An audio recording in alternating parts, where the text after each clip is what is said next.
I'm Logan Crawford, and right now on the Spotlight Network, we're diving into an amazing book. It is called Black Irish Luck, and it's written by a terrific author. His name is Terry Donegan. It is a memoir that is part laugh out loud comedy, part heartfelt reflection as well. Diagnosed with Parkinson's disease, Terry's journey is a testament to resilience and wit, and the power of storytelling as well. From hilarious anecdotes to touching life lessons, this book is a must-read for anyone who loves a great story and a good laugh. We're delighted to have this very talented author join us here today on Spotlight. We thank the team at Atticus Publishing for helping us put him in the spotlight today, and we ask viewers like you to support authors like him by subscribing to our channel and by purchasing his amazing book. The links are below this interview. Terry, great to see you here today on Spotlight. Happy to be here. I want to talk about my book. Look forward to this for a long time. I wanted to Well, write a book forever. Back in high school, I had a class, creative writing, junior year of high school. I loved the class, loved the teacher. He struck something inside me. I knew I wanted to write a book someday. I went into engineering, got busy with doing a job, didn't write a book till last year. Finally decided now's the time to write my book, so I did. It was a lot of fun doing it, learned a lot, had a great time doing it. Now the book is ready to go. So awesome. It's a wonderful book. It's the story of your life with a lot of great anecdotes and stories that you tell. Why did you decide to call it Black Irish Luck?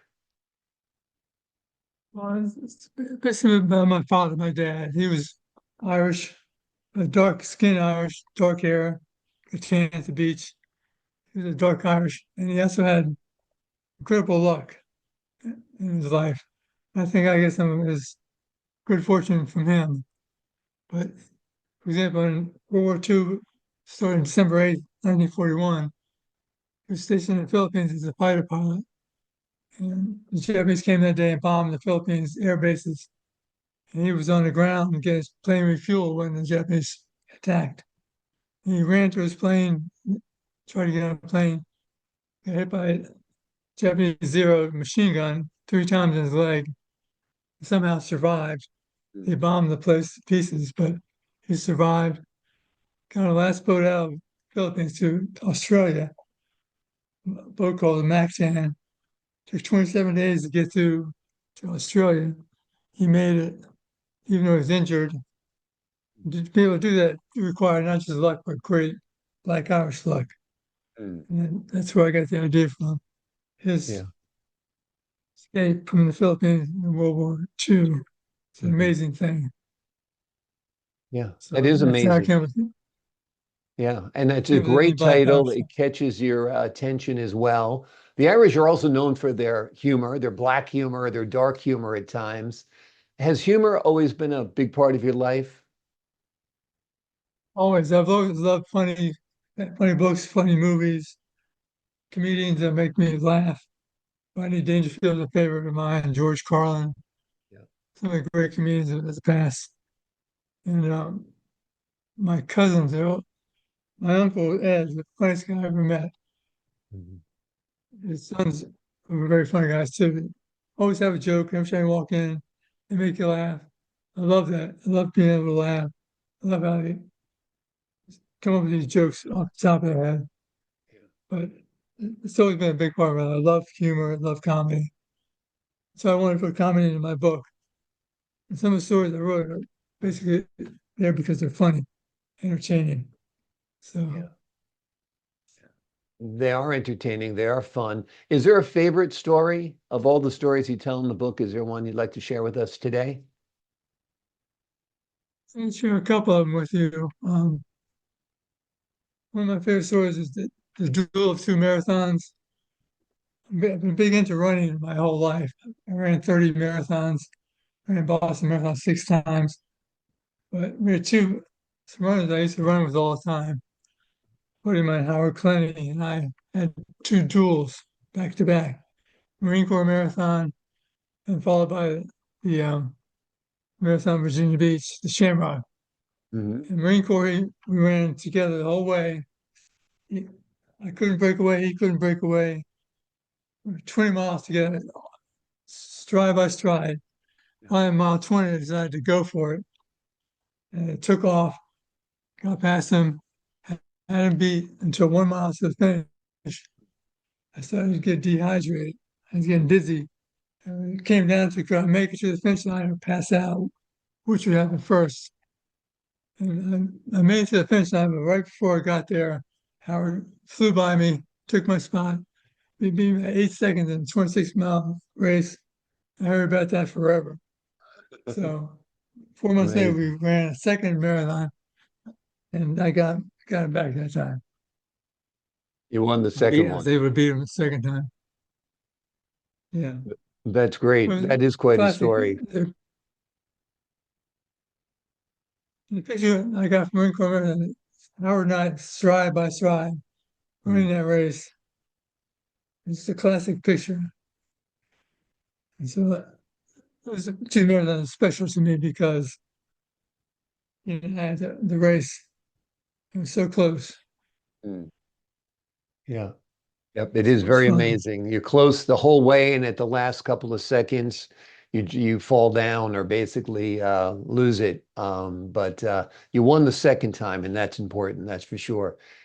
Dealing with Yeah. Parkinson's, tell us what it was like getting that diagnosis. How old were you, and how it affected you?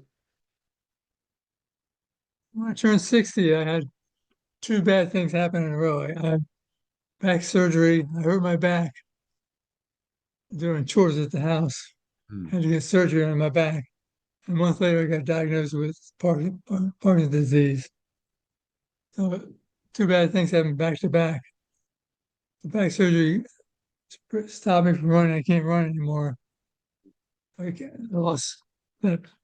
That's my favorite hobby to do. Mm. Gave me stress relief, made me happy. I love the competition, I love running, the training, the races, the whole 9 yards. I couldn't do that anymore. And the Parsons didn't affect me too much for the first 5 years. But the last couple of years, it's affected me more. You can tell now. Some of the effects of Parsons right now. I apologize for it, but it is what it is. Yeah. And it's getting harder to deal with. It's affecting me, affects my speech sometimes, like it is right now. It Mm. affects my sleep. It affects some days I have good days and bad days. Good days I be productive, almost forget to have Parkinson's. Other days it affects me a lot. I struggle to do things. Mm. It makes life much more difficult. Mm. Tomorrow I'm going to NIH hospital in Bethesda, Maryland, to a major surgery, deep brain stimulation surgery. Mm. Parkinson's patients I've had good luck with. It slows down the Parkinson's. You have a longer life, get to do more things. I hope it goes well. Yeah. It's actually they drill two holes in your skull, Mm. electrodes into your brain as part of the surgery. I'm a little bit leery of it, but it's the latest technology. Looking forward to doing it. And I'm really hopeful. Yeah. Friday is Well, the day to do the surgery. It's Friday. yeah, well, We'll find out how amazing. it goes. Well, we'll keep you in our prayers. We'll ask all of our viewers to keep you in their prayers as well, that the surgery goes well and that you're feeling better and have improvement very, very soon. What do you hope others take Or away from your book? What do you like hope they learn from it?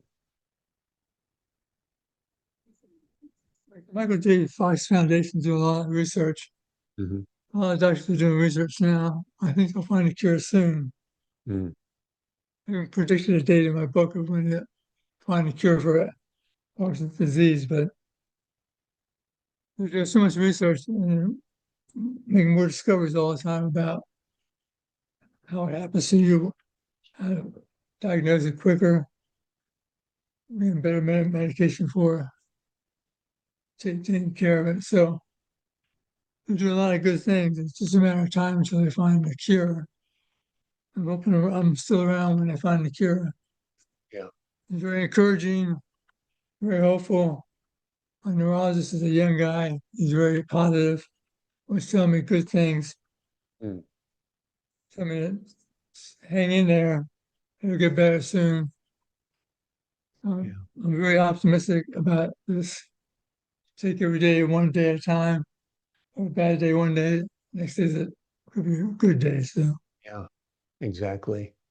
Well, like I said, we'll keep you in our prayers, and we do hope for you and all other people suffering from Parkinson's that a cure is found soon. In fact, a portion of the proceeds from your book will be donated to the Michael J. Fox Foundation, correct? and also to the Navajo Nation in Arizona. One of the stories I did was about I lived in Phoenix, Arizona for 6 years. I did a job for the reservation in Arizona. It's a very difficult story to tell. Things are so bad. They treat so badly. Moved to a place where it doesn't rain, no grass, can't grow crops, can't have livestock. And they suffer from poverty, not many jobs. Very sad story. I wrote the story, some comedy, some jokes in there, but it's a sad story Hmm. about what they have to deal with on a day-to-day basis. Yeah, So bring a donation to them as well. So it's going to go to the Michael J. Fox Foundation and to the Navajo Nation. wonderful. Wonderful. Well, that's great work. This book is just terrific, folks. It's called Black Irish Luck. It's written by Terry Donegan. It is a memoir that is part laugh out loud comedy, part heartfelt reflection. Diagnosed with Parkinson's disease, Terry's journey is a testament to resilience, wit, and the power of storytelling. Inside this book, you will find hilarious anecdotes and life-touching lessons as well. This book is a must-read for anyone who loves a great story and a good laugh. Terry, thank you so much for joining me here today on Spotlight. So thank you very much, Christine. I My appre pleasure. It's been a pleasure having you on the show, Terry. Thank you so much for your candor and sharing your stories with us. To the folks at home, I'm Logan Crawford, thanking you for your time this time. Until next time on Spotlight.